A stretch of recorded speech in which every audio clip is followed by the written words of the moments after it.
কি বলছো? So cute. ফুল ভালো লাগে তোমার? এটা তো গন্ধ পাবা না মা, এটা তো ন্যাচারাল ফুল না।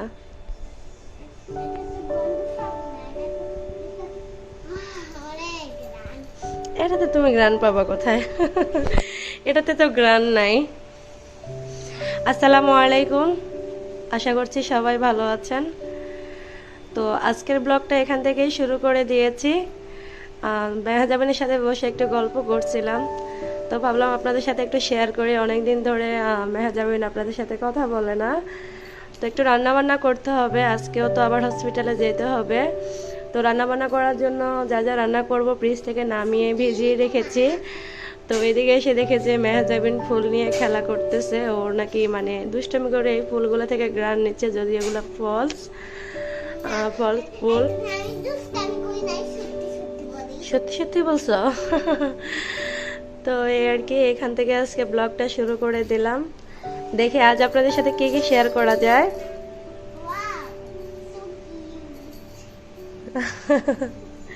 ফুল তুমি অনেক পছন্দ করো মাম্মি? হ্যাঁ সত্যি? ওই যে ওভেন র্যাকের উপরে ওগুলা ফুল তো সবাই পছন্দ করে, তুমি তো একা না। আচ্ছা, সবাইকে আসসালামু আলাইকুম বলো। সবাই কেমন আছেন জিজ্ঞাসা করো। সুন্দরভাবে কথা বলো, মুখ থেকে চাবিটা সরাও, এটাতে জীবাণু আছে। লজ্জাবতী, লজ্জা পাচ্ছ? লজ্জা পাচ্ছ তো? পাও না? আজকে গোসল করছো? কেন করনি? হ্যাঁ, আমি বলি না তোমাকে গোসল না করলে প্রচুর গন্ধ হয় গায়ে, গোসল করতে হয়। হ্যাঁ, আজকে তোমার গায়ে প্রচুর গন্ধ, কেন গোসল করলা না?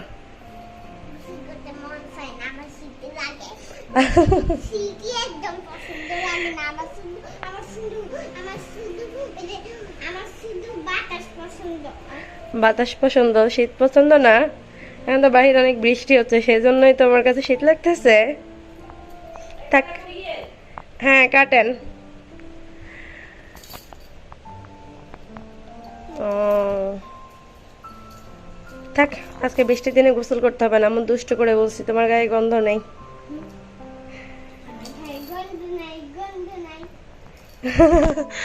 গন্ধ নেই, গন্ধ নেই, পাকনা বুড়ি।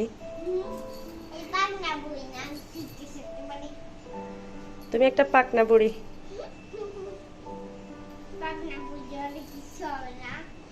পাকনা বুড়ি হলে কিচ্ছু হবে না। তুমি কি আবারও মেহেন্দি লাগাইছো?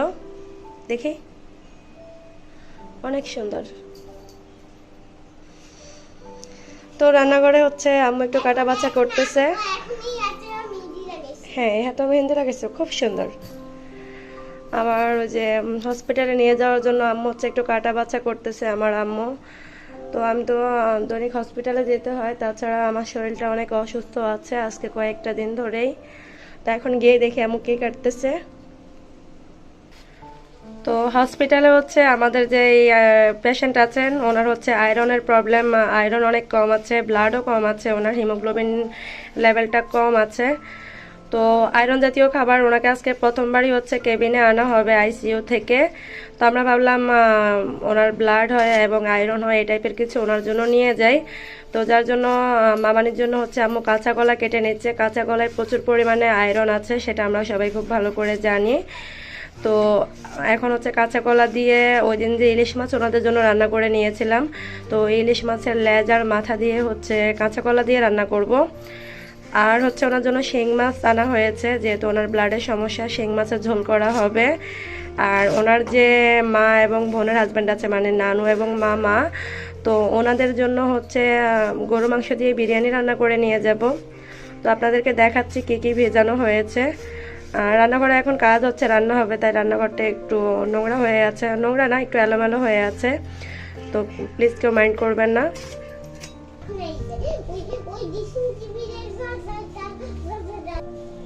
তো এই যে এখানে হচ্ছে বড় বড় 3টা শিং মাছ ভেজানো হয়েছে। এই শিং মাছগুলো হচ্ছে মামানের জন্য ঝোল করে নেব।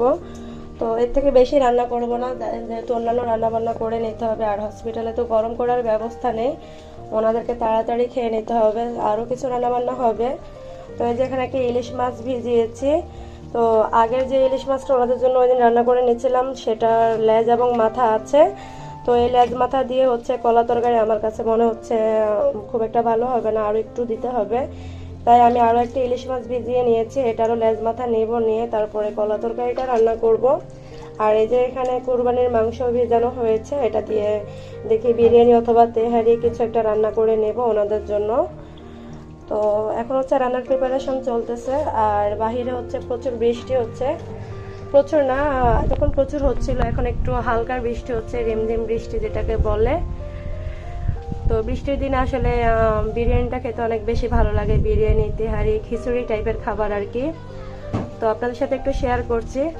আর বিরিয়ানিটা খেতে আজকে আমারও একটু ইচ্ছে করছিল, ঈদের পর থেকে যে কোনো কিছু রান্না করব সেটা আর হয়ে ওঠেনি। তার কারণ হচ্ছে ঈদের পরপরই যখন আমরা ঝামেলা মুক্ত হয়েছে এটা ওটা রান্না করব, এর মধ্যেই হচ্ছে আমাদের রোগী এসেছে হসপিটালে, তো ওনাকে নিয়ে দৌড়াদৌড়ি করতে করতে আমাদের আর খুব একটা ভালো মন্দ কিছু রান্না করা হয়নি। তো আজকে ভাবলাম একটু বিরিয়ানি রান্না করি আর ওনাদের জন্য নিয়ে যাই, আমরাও খাই। তো ঠিক আছে, এখন এই পর্যন্তই, কিছুক্ষণ পরে আবারও শেয়ার করা হবে, দেখি কতটুকু শেয়ার করা যায়, পাশেই থাকুন। তো এই তো আম্মু কাঁচা কলাগুলো ধুয়ে দিয়েছে কেটে, আমি এখন হচ্ছে এগুলাকে একটু হলুদ মাখিয়ে একটু শুকনো তাওয়া এগুলাকে টেলে নেব।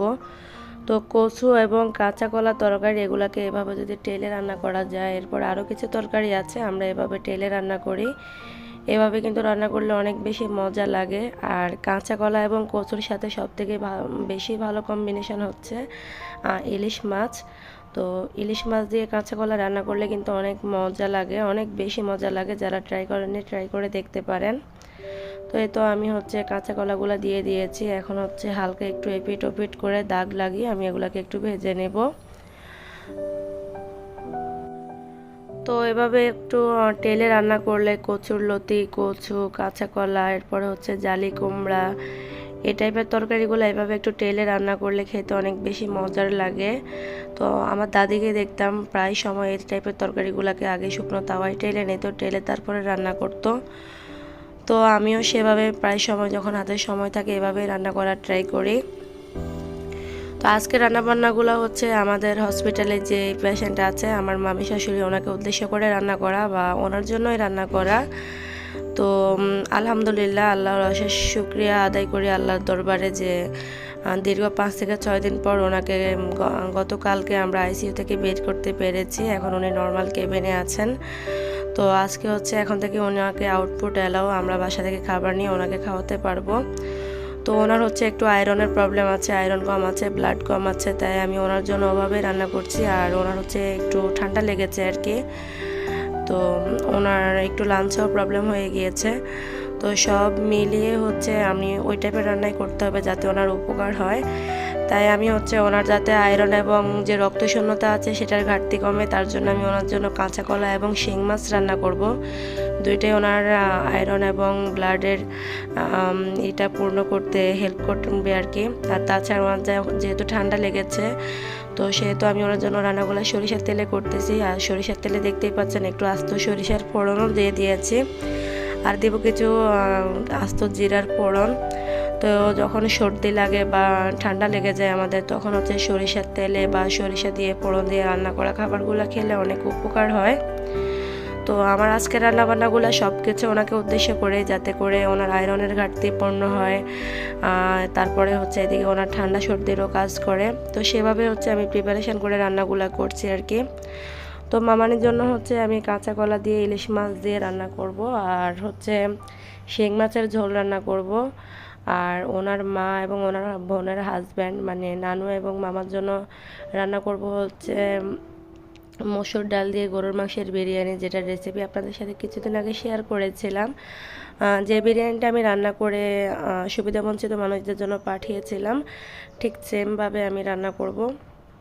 ওই বিরিয়ানিটা আমাদের বাসায় সবাইকে যখন তবারুক হিসাবে এক লোকমা দিয়েছিলাম, সবাই প্রচুর পছন্দ করেছিল, তাই আজকে ওভাবে হচ্ছে বিরিয়ানি রান্না করছি। তো এদিকে হচ্ছে আমি পেঁয়াজ দিয়ে দিয়েছি, পেঁয়াজগুলো স্বচ্ছ হওয়ার পরে আগে একটু পানি দিয়ে এরপরে আমি আদা বাটা, রসুন বাটা, এরপরে হচ্ছে একটু জিরা বাটা দিয়ে দিয়েছি শিং মাছের তরকারিটাতে, ওই পাশের কড়াইটাতে। আর এদিকে হচ্ছে আমি শুধুমাত্র রসুন দিব আর সামান্য একটু জিরা দিব, যেটা কাঁচা কলার তরকারি, এখানে আমি আদা ব্যবহার করব না, কারণ এটা আমি ইলিশ মাছ দিয়ে রান্না করব। তো ইলিশ মাছের যে তরকারিটা আছে সেটার মধ্যে কিন্তু অতিরিক্ত পরিমাণে কোনো রকম মশলা দেওয়া যাবে না, কারণ ইলিশের সুন্দর একটা সুঘ্রাণ আছে যা কিনা আমাদের কলার মধ্যে এতভাবে মানে ভালো করে এত সুন্দর করে মিশে যাবে। প্রত্যেকটা বাইট আপনি মুখে নেবেন আর ইলিশের খুব সুন্দর সুঘ্রাণ পাবেন। তবে এ পর্যায়ে যদি আপনি আদা রসুন বা বাটা মশলা অতিরিক্ত পরিমাণে ব্যবহার করে ফেলেন সেক্ষেত্রে কিন্তু আপনি আর ইলিশের ফ্লেভারটা পাবেন না, কারণ এই সমস্ত প্রত্যেকটা মশলারই কিন্তু একটা স্ট্রং ফ্লেভার আছে যেটা কিনা আমাদের ইলিশের ফ্লেভারকে টোটালি নষ্ট করে দেবে। তো আমি হলুদের গুঁড়ো দিয়ে দিয়েছি আর তার সাথে স্বাদ মতো কাঁচামরিচ দিয়ে দিয়েছি। কলা তরকারিতে কাঁচামরিচ আমি এখন একটু কম দিয়েছি, কিছুক্ষণ পরে আমি আরও একটু দেব। তো কাঁচামরিচ দিয়ে রান্না করার ট্রাই করতেছি, যেহেতু উনি হসপিটালের পেশেন্ট।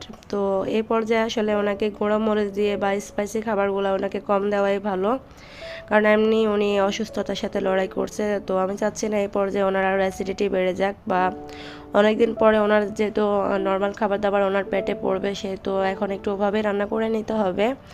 তার কারণ আইসিইউতে কিন্তু উনি এতদিন ধরে স্যুপ বা এই টাইপের খাবার খেয়েছিল, যেটা হসপিটাল রিকমেন্ড করে আর কি পেশেন্টদের জন্য। তো ওগুলাই খেয়েছিল। তো আমি যেহেতু ফার্স্ট টাইম বাসার খাবার নিচ্ছি আজকে এতদিন পরে, তো আমি সেভাবে ওনার জন্য রান্না করার ট্রাই করতেছি, যাতে ওনার রুচিশীলও হয় খাবারটা আর যাতে ওনার ক্ষতিও না হয়। তো শিং মাছ দিয়ে দিয়েছি, ওদিকে শিং মাছের মশলাটা কষানো হয়ে গিয়েছে। এখন একটু জাস্ট হালকা নেড়ে চেড়ে সামান্য কষিয়ে পরিমাণ মতো ঝোল দিয়ে আমি শিং মাছটা রান্না করে নেব। আর এদিকে হচ্ছে আমার কলা তরকারির মশলাটাও প্রায় সুন্দর করেই কষানো হয়ে গিয়েছে, দেখতেই পাচ্ছেন তেলটা কিন্তু মশলার গা ছেড়ে ছেড়ে দিচ্ছে। তো আমি এখন হচ্ছে মশলাটাকে খুব ভালো করে কষিয়ে নিচ্ছি, কারণ কলা দেওয়ার পরে বা ইলিশ মাছগুলো দেওয়ার পরে খুব একটা নাড়াচাড়া করা যাবে না, তাই শুরুতেই মশলাটাকে একদম ভালো করে কষিয়ে নিতে হবে। তো এই তো আমার হচ্ছে শিং মাছ এবং কলা তরকারির যে মশলা খুব সুন্দর করে কষানো হয়ে গিয়েছে। শিং মাছে আমি একদম ফুটন্ত গরম পানির ঝোল দিয়ে দিয়েছি।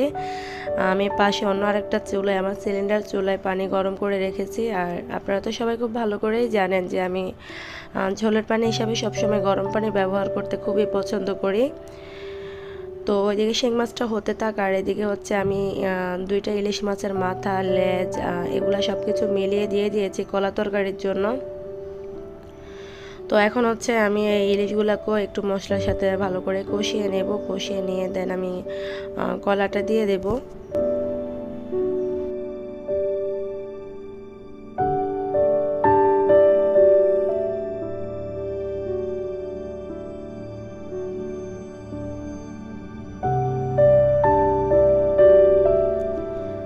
কলার জন্য হচ্ছে আমি এখন একটু আলু দিয়ে দিচ্ছি। আলুটা আমি কলা দেওয়ার আগে ইলিশ মাছের মাথা বা লেজ কষানোর সময় দিয়ে দিলাম। তার কারণ হচ্ছে কলাটা যেহেতু আমরা টেলে নিয়েছি, এটা কিন্তু হাফ কুক হয়ে গেছে অলরেডি। তো আলুটা যেহেতু একটু শক্ত টাইপের, তো ভাবলাম আলু সেদ্ধ করতে করতে যদি আমার কলা আবার অতিরিক্ত সেদ্ধ হয়ে যায়, তাই আমি এখন মাছের মাথার সাথে আলুটা দিয়ে দিয়েছি। আলুটা এখন এই মাছের মাথার সাথে কিছুক্ষণ কষিয়ে নেব, তারপরে হচ্ছে আমি কলাটা দিব, যাতে দুটো খুব ভালোভাবে সমান করে সেদ্ধ হয়ে যায়। এখন একটু ঢেকে দিয়েছি, ঢেকে একটু কষিয়ে নেব।